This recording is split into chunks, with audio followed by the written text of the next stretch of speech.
I've said this and took a little bit of beating every once in a while, but I don't I don't pray for a lot of things in my life. I don't pray God do this, God do that, because I feel like if God is as smart as we let on, okay. And I think about when I look at things in my life, I think about I'm always looking for things to do for my children. Right. I'm looking for Absolutely. things. Yeah. I mean, if they have a need, I mean, I talk to my wife. I say, how can we help them here? What can we do? Right. Okay. And as rotten as I am, so I think about that. All right. Right. So if God really is as cool as we let on, then how much more? What is He looking at in our life to try to do for us? Right. Well, my brother Ray, speaking of him, shared something with me. I refer to him as Homely Ray. Yeah, Homely Ray. I totally He's agree. gonna beat me up. Yeah. Go ahead. Well, that's okay. We can run faster. He'll have to maybe. get through the window of the car. He's got to get through the German Shepherd. We're good. Exactly. But he said that he read a book about people who prayed, and they asked him, "How do you pray for people?" And this was their reply, and it has changed me. He says, "This is what I pray: God, do what you know and do what you will, and I agree with you." Yeah. And you know what? If He is all knowing, Like He we just say. needs us to come in agreement with Him. Yeah. He don't need our advice. Yeah. See, I think that Yeah, just- so many times so many people won't give Him constantly tell Him what to do. Yeah.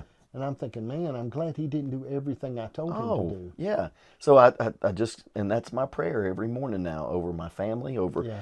do what you know and do what you will. And that's Yeah. with my son, with my Yeah, daughter, right. with my wife, with, my brother. Right. Do what you know and do what you will. Yeah. And I'm in agreement with you.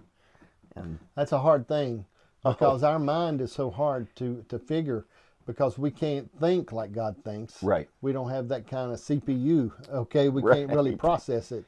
And I think in my mind, I try my best to have the mind of the Lord, Right. but I can only have it for fleeting moments. I would love to have it for longer. Oh, yeah. But I just Yeah. okay. So we talked about some topics. I'm not sure what they are, but let's talk about this. Let's talk. But about I'm having fun.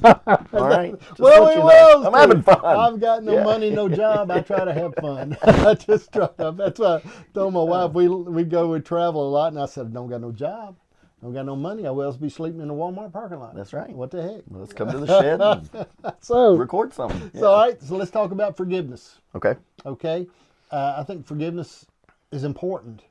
Okay, it's not easy. It should be easier than what it is. But I mean, what's your thoughts about forgiveness? To have true forgiveness, you're not going to find it in your human nature. I agree. You have to tap in to the source of God's love. And to me, that's the greatest thing that I've ever received from God. Mm-hmm. And so if that's the greatest thing I've received, that should be the greatest thing I give, right? Right. Is forgiveness. And like you said, there's that voice, that flesh voice that says you should hold on to it. Right. You should, this and you should that. And you're like, but if I hold on to it, it's hurting me just as bad, right?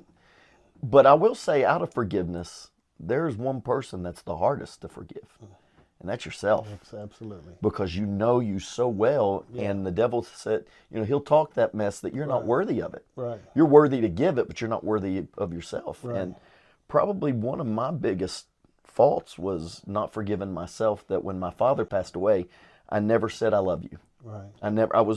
I was 16, I'm tough, I don't need to say those words. And Right. back then, Right. those words wasn't shared like they Right. are now. Absolutely. It just really wasn't. Wasn't the same thing. And so you knew it. You knew he loved you, and he knew I loved him. Yeah. But that regret beat me up. You knew he was dying. Right. You knew he was leaving this world, and you couldn't say it. And, that voice. Yeah. And so then I felt like I had to have more acceptance from people to try to hide my unforgiveness for myself. Gotcha. And I was even preaching and had unforgiveness for myself up there preaching. Right. Forgive, not realizing the guy in the mirror is the one I really had a problem with, So it's challenge. tough. It is a challenge. And I've talked to people before about forgiveness, and we share a lot about it. But I mean, and I've talked to people that had situations in their life that I began to share with them. I said, you and yourself cannot forgive that person. No. But now there's simple stuff. I mean, if you cut me off in traffic or something. But I mean, but we're talking about things that have been done bad to you, and to forgive somebody. I said you have to go and say, God help me forgive. But I've actually met people that didn't even want to ask the Lord. There's a part of our nature didn't even want to ask God to help them. Right. Okay, they wanted to hold on to it. And I said, you understand that it's hurting you in every aspect of your life. Yeah. It's hurting you in your relationship with people you love. It's hurting you in every aspect, because if you don't forgive, God can't forgive. That's right. So that's exactly right. Yeah. I mean, and it's plain about that. Yeah. You know, it's not like that's a gray area. Yeah, That's I don't like plainly that. written in the Bible. Yeah. Yeah. a We very- want to justify why we Exactly. don't, you know. And I mean, that goes back even in Bible days where men would say, but, you know, it's like, no, you gotta let that go, you know. And it's not easy. It's not easy, but it takes faith, and that's Yeah. what builds faith. If you don't use it, you're definitely not going to, you know. And, you know, I think you got to start it with your mouth. Okay. Start with And the confession. Start with your That's mouth exactly and start right. confession, not to other people.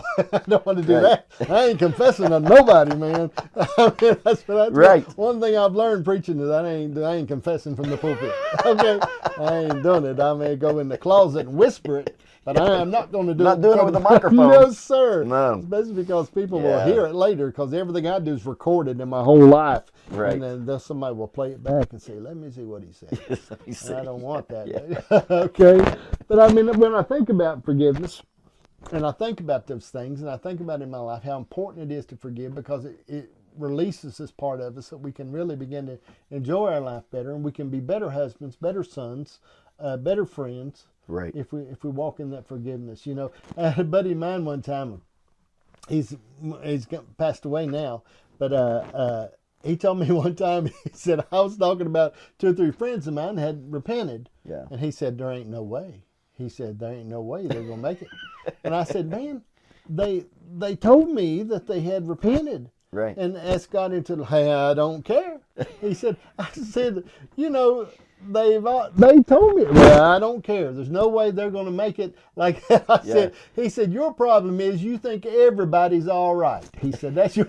I said, are you bragging on me, or are you talking about it? I said, Which one before I answer said, you? You know, Yeah. he said, but I loved him, but he used to tickle me death. He would just, absolutely not, he would say. Yeah. But I mean, you know, why are you telling me this? When we're growing up, what are the challenges? When you're thinking, there's always some little challenges. No, we've talked about your father passing away. Yeah.